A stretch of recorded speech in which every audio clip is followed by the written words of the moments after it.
So good morning from Haugesund. Apologies for the sound. I'm on the GoPro right now because we are in the infinity pool.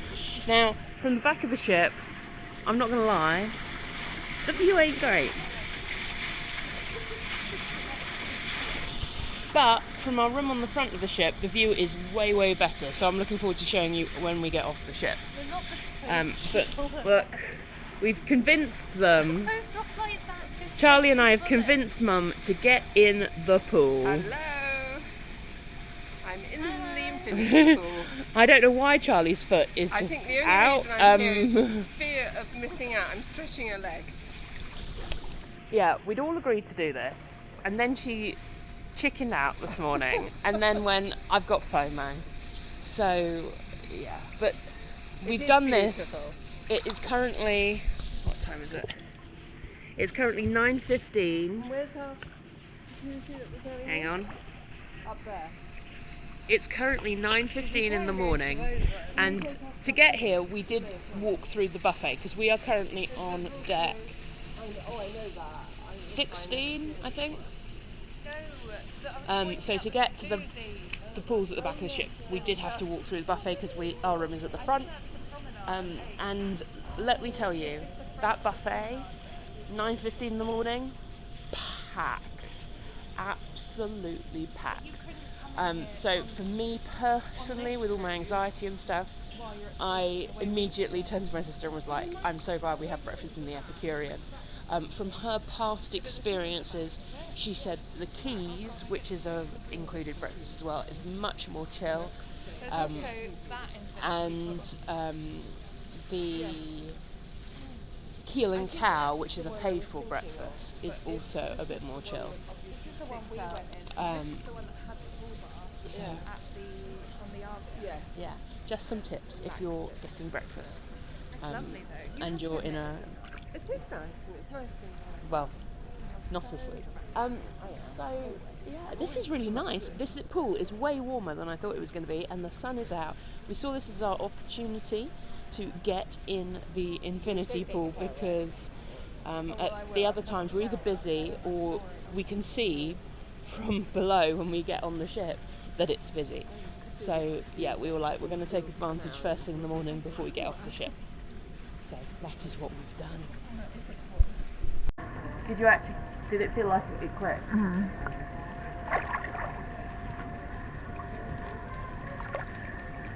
The people might want to know how it is to get out the pool. Sure, that's why you're recording. And because I can't see the image, it might be that I just got your bum.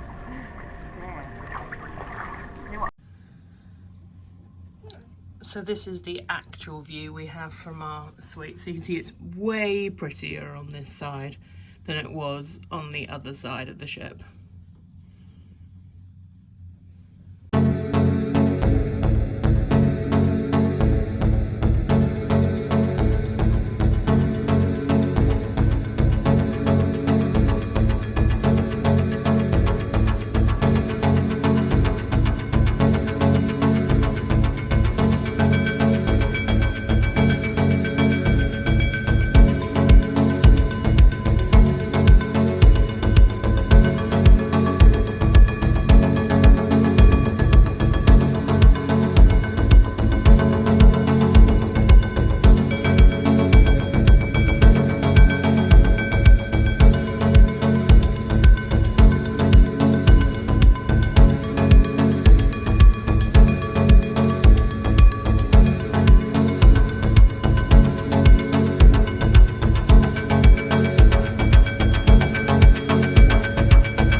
a strong flavour.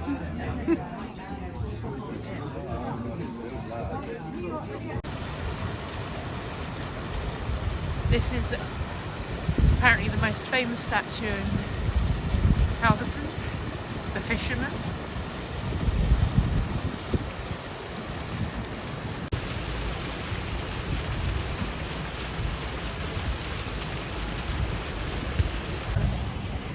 So initial thoughts on Haugesund, it's hilly. You're horrible.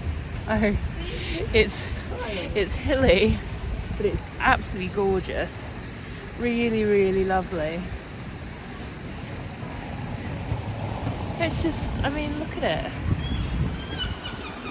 I mean, everything just looks really well planned out. And yet when we were doing the bus tour, they were saying that, you know, some of the buildings are older, some of them are newer. But it's just absolutely gorgeous.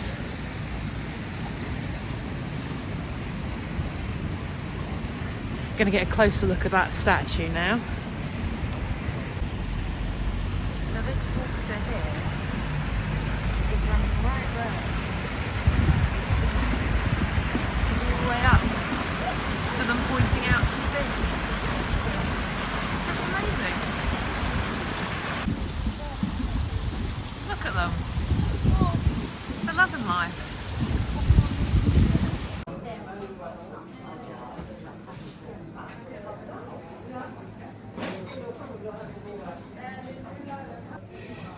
This is a canal shore, and this is a skolebola. And this is whose buses we used for the hop on, hop off. Okay, now before you anything, yes, I have caught the sun today wearing my baseball cap backwards, and I have a lovely tan line. Moving on. Tonight has been interesting. We got back on the ship, absolutely fine, and the first interesting thing happened. So if you remember, last night I mentioned that we'd had a problem at lunch involving drinks and allergies and stuff, and I'd complained to reception. And they'd left it at the head server at that restaurant is going to phone you, or they will leave a calling card in your room or something of that nature. I have still had no contact from them, no voicemail, nada. But when I went and checked our onboard account, they had removed the charge for the drinks from the Olive Grove from yesterday. So they have done something, but they haven't told me they've done something. And I'm one of these people that thinks if you say you're going to do something, you should probably do what that thing is, because I still have not had a sorry from them. From the actual restaurant team. And, you know, in these situations, a sorry goes a long way. I didn't necessarily feel they needed to refund the drinks. It's a very nice gesture. I mean, we're talking about like £8 they've refunded. And it's a very nice gesture, but I think I would have kind of preferred a sorry. So just a thought there. So anyway, come back to the ship. I had a lovely nap. It was delightful. Charlie went off and read her book and had a snack at the quays. My mum had her hair done, and then at about 6:15, we all headed in the direction of the Limelight Club. Now, I'd heard mixed things about how the Limelight Club worked in terms of seating. I'd heard some people say it was pre-allocated. I'd heard some people say, no, it's first come, first served. And on Iona's thing, they said that seating starts at 6:30, and Charlie had read somewhere on one of many pieces of paper that it suggested that it was first come, first serve. So Mum got there first, and I think she was about 4th in line, something like that, in terms of parties. So we joined her, and we had a lovely chat with the couple next to us while we were waiting. I learned some things about different cruise lines. They were giving us their recommendations, and we were like, you definitely should try Disney because it's amazing. And then the doors opened at 6:30 and they started seating us. And we saw the head server say to the person that was seating us a choice of 2 different tables or table sections. And we were basically, the whole thing is like a semicircle with about 4, for the most part, 4 rows of tables, but in some cases there's a 5th or 6th row in the corners because the room is actually a rectangle. And the initial table they offered us was right to one side at the back. And the second table they offered us was in the middle, but it was on the back row of 4. Meanwhile, every single party of 2 was being seated in the front row, and every single party of 4 was being seated in the second row. And we were like, hang on a second. Now, we're not ones to throw around like we're in a suite, but we were a bit perplexed because we were like, okay, if it's first come, first serve, we're 4th in line, so we should have a really good seat. If it's done by when you booked, I booked literally at midnight the day you could book the Limelight Club. So if people did get in before me, not many people could have done. Then if they're pre-allocated, or if it's to do with what your room is, like, we're in a suite, so how many people could be above us in that kind of priority? So we kind of turn to the seater and go, like, this kind of feels wrong, like, this shouldn't be where you're seating us. And what we realised is basically, if you're a party of two, you get the best choice of seats. If you're a party of 4, you get the next best choice of seats. If you're a bigger party, you're going to be at the back somewhere. But if you're a party of 3, you get sat on a table for the size of 2, and because they can't possibly switch where the placemat settings are once everyone starts coming in, if there's only 2 parties of 3, you only get a choice of 2 tables. Anyway, we had a little complaint and pointed out that we didn't think it was very fair, and they did move us to one of the party of 4 tables on the second row, so we did end up with a very good seat, albeit with people in front of us, which you will see in the video clip that I shall insert soon.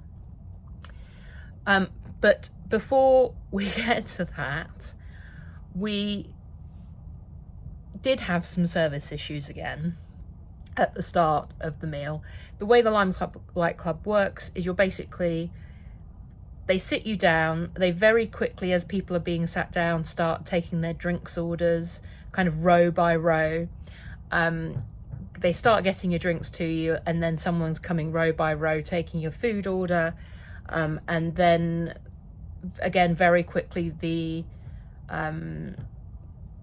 amuse-bouche comes, followed by not long later by the starter. And then while they are cooking the main courses, the house band comes on with the house singer.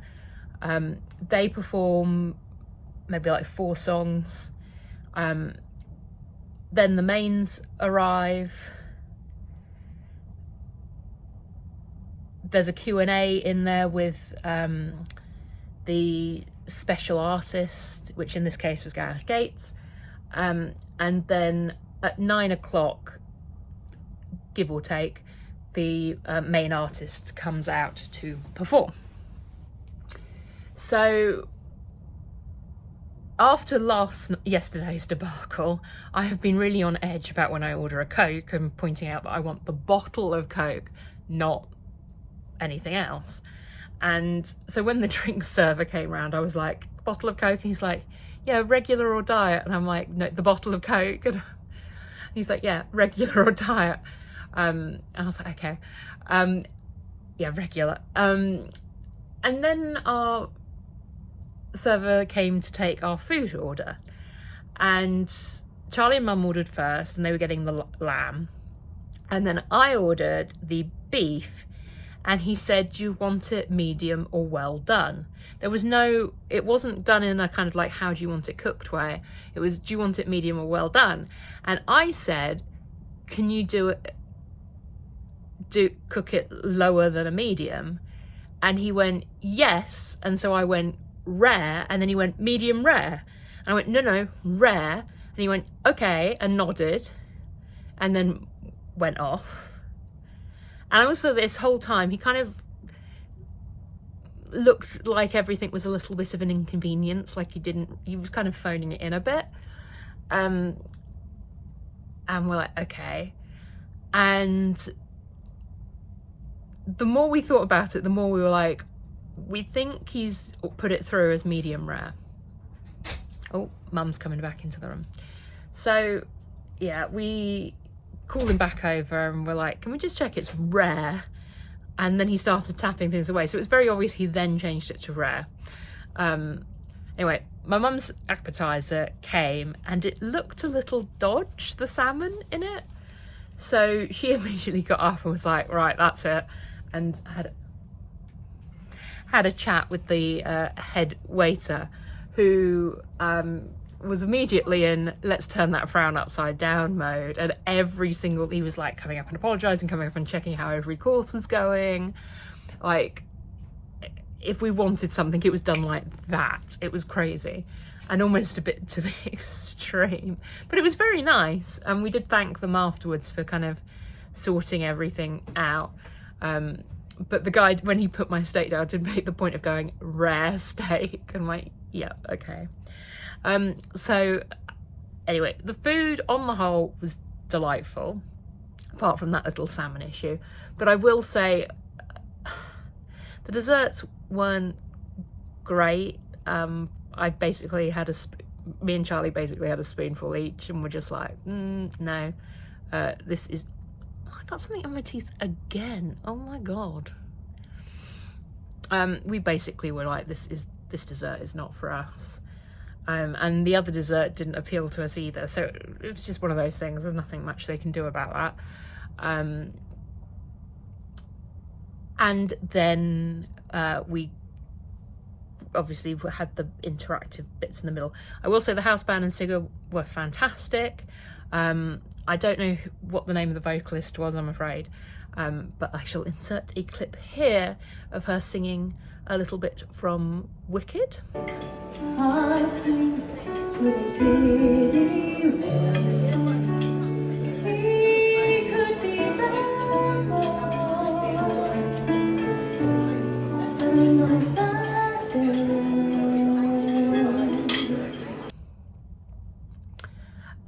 So we thought she was very good. The house band was very good, and we had a bit of Q&A, which apparently this cruise is the first time Gareth has done the Q&A portion that most of the other performers will do. And the reason is because, for those that don't know, Gareth Gates is arguably one of the most famous stammerers in the UK, possibly behind the late Queen's father. They are both I would have said two of the most famous stammerers in the UK. And he had his, what do you say, stammer coach, vocal coach? It wasn't a singing coach, it was a speaking coach, with him to do the Q&A with. And that was really, really enjoyable, hearing him answer the various questions, and hearing more about his story. And then during his performance, he did little anecdotes. I'm going to show you some clips of that here. And time can do so much, and I am still mine. And then got to the singing. Now, prior to this cruise, I joined a Facebook group for this cruise. And it's been an interesting old time, this Facebook group. Some things that get asked are quietly amusing to myself. Other things are very informative. But when I had internet in Haugesund earlier today, I had a look on the group, and there was a whole thing with people slating Gareth. They were having an argument between them about whether it was engineering issues, or whether it was him. Some people calling him a has-been, all this kind of stuff.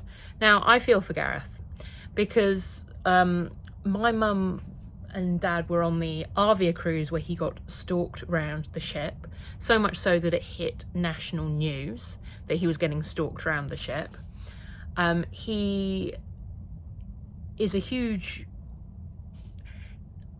I imagine initially not by choice, but he's taken on the mantle of being a spokesperson for the stammering community, and setting an example of what you can achieve because of, or in spite of, that. And honestly, the guy just had a sore throat. That was what it was, but he handled it like a pro. He was getting the audience involved to help cover it. His actual performance was great. And so yes, was he a bit pitchy in places? A little bit, but you would be if you had a sore throat, because it was very obvious that there were certain points when he was struggling to control his voice a little. But on the whole, I would say he was fabulous, and I would absolutely, in a heartbeat, go and see him again. So to those on the Facebook group,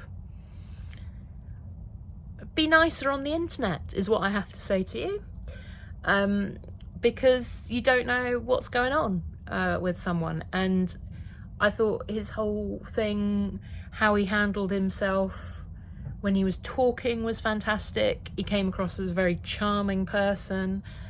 And yeah, now I might be a little biased towards how good his performance was, because in the penultimate song where he did Spirit in the Sky, he gets towards the end and he's doing repeats of the chorus and getting the audience involved, and he's like, let's get some people on the stage. Who wants to come up on stage and sing it with me? And Charlie's watching, enjoying the show, and then she suddenly gets a very shocked look on her face, a kind of semi-horrified look on her face, like, what is going on? Because I have put my hands up and said, yes, I shall go up on the stage. And I was the only one that did, and I did it in quite a grand manner. And so off I went onto the stage, and here's what happened next.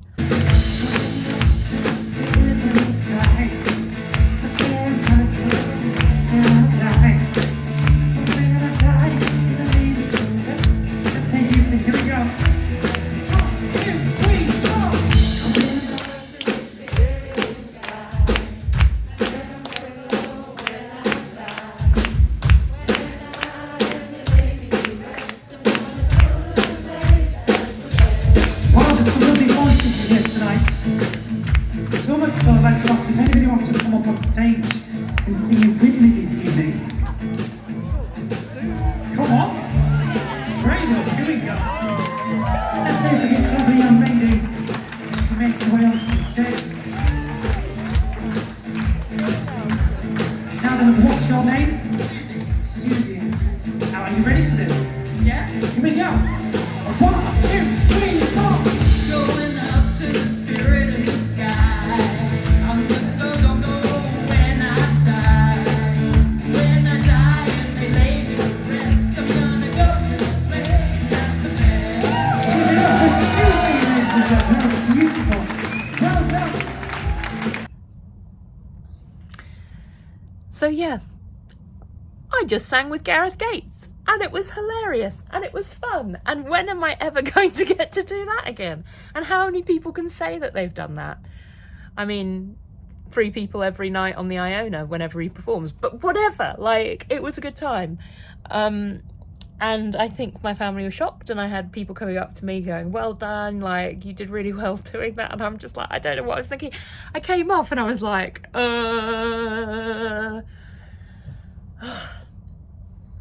hey ho. Sometimes I lack inhibitions, and it's, before I know where I am, I'm on the middle of a stage on a cruise ship singing Spirit in the Sky.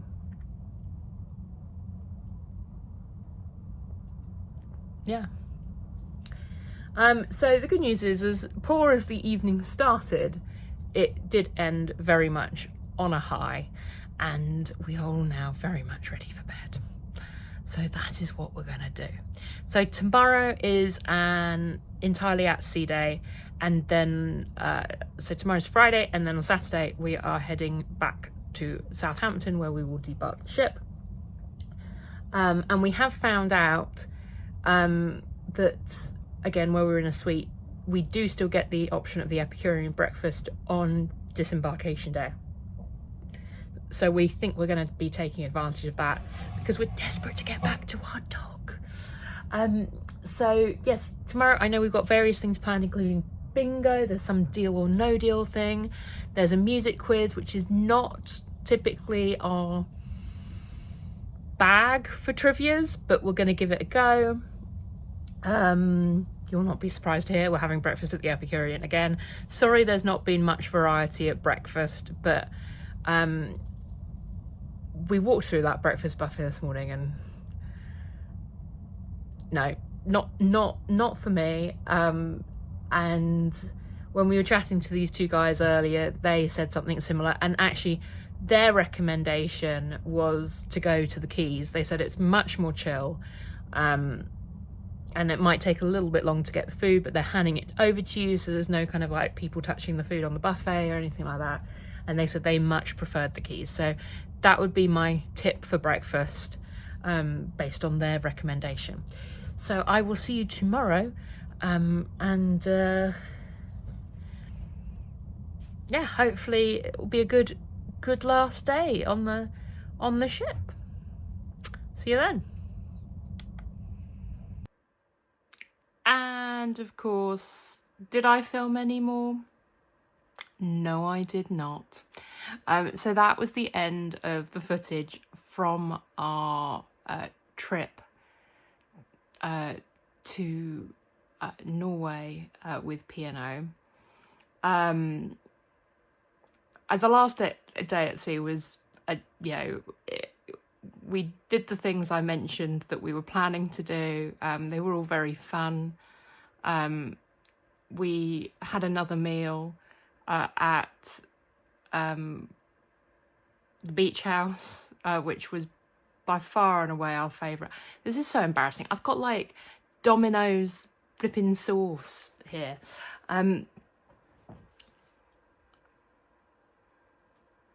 Yes, and apologies that it has taken me so long to get around to editing this all together, because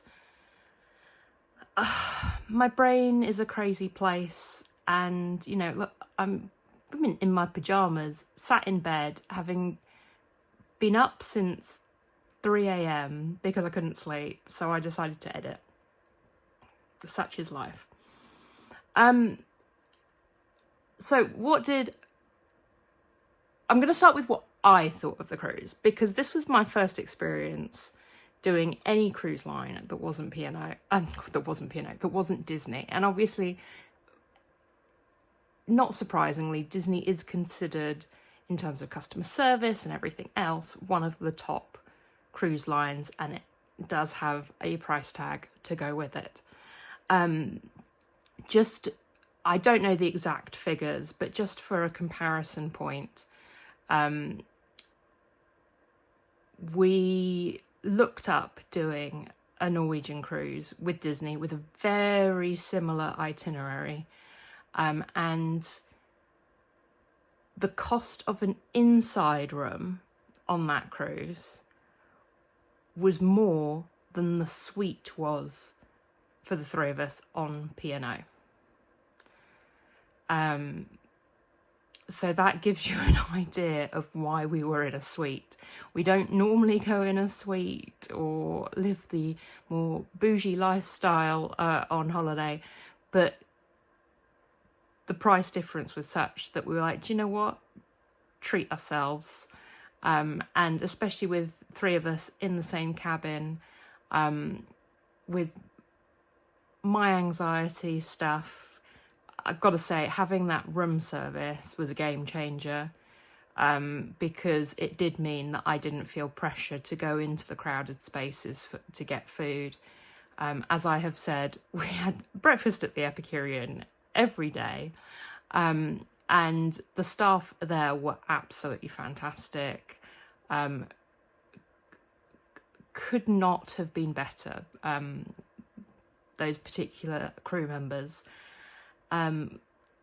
You know, there was a day I didn't go to breakfast, and my sister and my mum did, and our server, because it was the same serving team we had every day, our server was like, does she want a banana? You know, like offering them stuff to take with them and everything.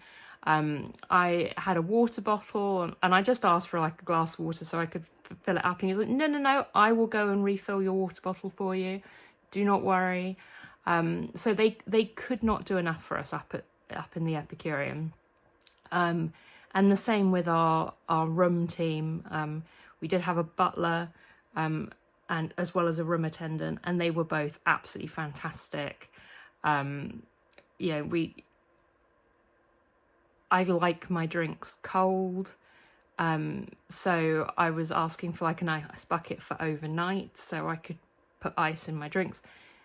That it was there every single day without fail, and I mentioned it once right at the beginning. So they were great with that. With the sofa bed, because typically, and Disney do this as well, and I'll be honest, I've never even thought to ask it on the Disney cruise. So because I get migraines and I do get tired quite quickly, I will often take a little mini nap, and it's very hard to do that on the sofa that's in the sofa mode, for me. So I just kind of said to him, is it possible for you to not convert it back to a sofa and just keep it as a bed? And again, every day he did that, and I'd have a nap and he'd remake the bed, and I'm like, this is too much. I wasn't expecting you to remake the bed every time I have a nap, but he did, and it was fantastic. So some of the elements, having problems framing my face. Some of the elements of the cruise were absolutely fantastic, and certainly from the point of view of destination, if you are thinking about going to Norway, a cruise was a fantastic way of doing it. The Norwegians are just so friendly, and you know, like the fact that in Olden they do the kind of waving you off. That music you heard blasting was from that pub, not from the ship. So like they are properly like there. Any car that drives past, they're waving at you. It's just amazing, and they all speak fluent English, which I know a lot of people in other countries do somehow manage to speak fluent English, despite the fact that we seem to struggle speaking other languages. But like, there wasn't even a question of like, you didn't have to try and speak Norwegian because they just spoke English. And then like when we were in the bakeries and I was like, how can you tell me how to correctly pronounce this? Because I want to get it right. And they took the time to teach me how to pronounce it, which was hysterical. But like, they were just really, really lovely. And I would go back to Norway in a heartbeat. My only complaint about Norway is how expensive the food was. And that was definitely a huge benefit of going on a cruise there, because you were always going back to the ship for the majority of your meals. So you weren't having to spend loads of money on food. Whereas if I'd done like a weekend in Oslo or something, I can imagine the food bill would have racked up very, very quickly. So that is the only thing I had to complain about Norway. P&O. Oh, P&O. I can tell we're going to have a love-hate relationship. As I previously mentioned, without even going on a P&O cruise, I'd had really bad experiences with the shoreside team at P&O. I'm not going to go into it because it does get very personal in places, and so it's quite upsetting for me. But needless to say, I was not expecting much from their customer service. So when I got on board, in general, I was very impressed by the whole crew, with the couple of exceptions that I mentioned. And obviously on the first occasion, I really still don't think they handled it at all well. And still have not had an apology, P&O. The second occasion where we did have the time to complain in the moment, they did remedy it instantly, and it was like going from polar extremes. They went from being inattentive to super attentive. So I think it really does depend on which part of the ship you're in as to exactly what happens and how they handle it. I do get frustrated with any company, and P&O are not the only ones to do this. Merlin, I'm looking at you. When they have guest-facing customer service teams and they give them no power to do anything to fix the issue. Like, I don't understand why, if you're going to refund the drinks price and that's your solution, why could you have not given your customer service team at the desk the power to refund the £8? Would that not have been simpler for everyone? You know, like, we're not talking about like I'm asking for a room upgrade or crazy amounts of money. I wasn't even asking for any money. I just wanted a sorry. But, you know, like, it's things like that where I'm like, make your team's life easier and give them the power to solve issues. Because it just struck me that they didn't necessarily have the power to solve issues. Anywho, I hope you enjoyed me singing with Gareth. It's now my new, like, fun fact about me when you play those, like, introducing games. But overall, I had a great time. Now, the question then is, would I sail with P&O again? So, I can tell you I have...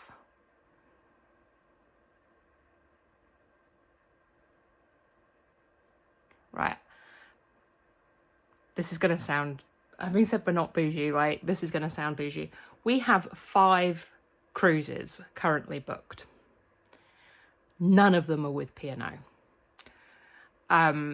And while you might think that has predominantly come from me, that actually wasn't predominantly from me. That came predominantly from Mum and Charlie. So Mum had previously sailed... What had she done? She'd done the Britannia, which was right before COVID. It was like the November before COVID hit. She did the Avia with Charlie, and which was obviously well post-COVID. And then she did the Avia again with my dad. And she'd had a fantastic time on all 3 cruises. And this one, she was like, P&O dropped the ball. And my sister said the same thing compared to her cruise on the Avia. She said the Iona wasn't as good as the Avia was. And what we're not sure of is it because P&O have made cuts? Or is it because the ship just isn't as good?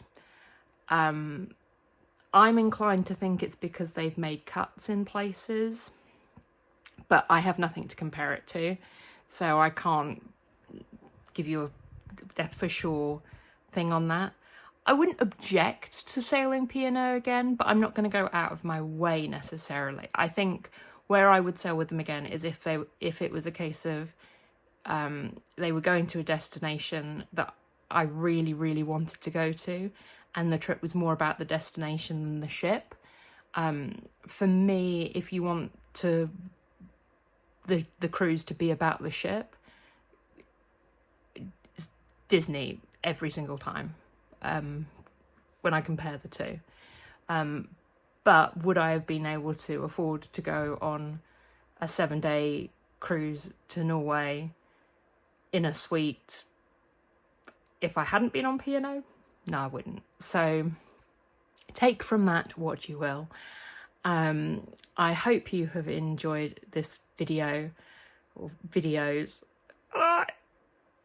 It's coming up as being 2.5 hours long, and I feel like I'm going to have to split it because no one's going to want to watch 2.5 hours.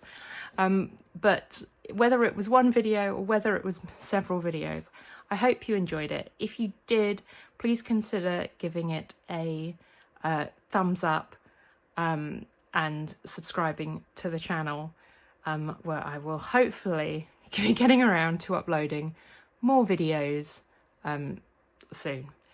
As I say, I do have stuff going on, and that's why it takes me longer to do it.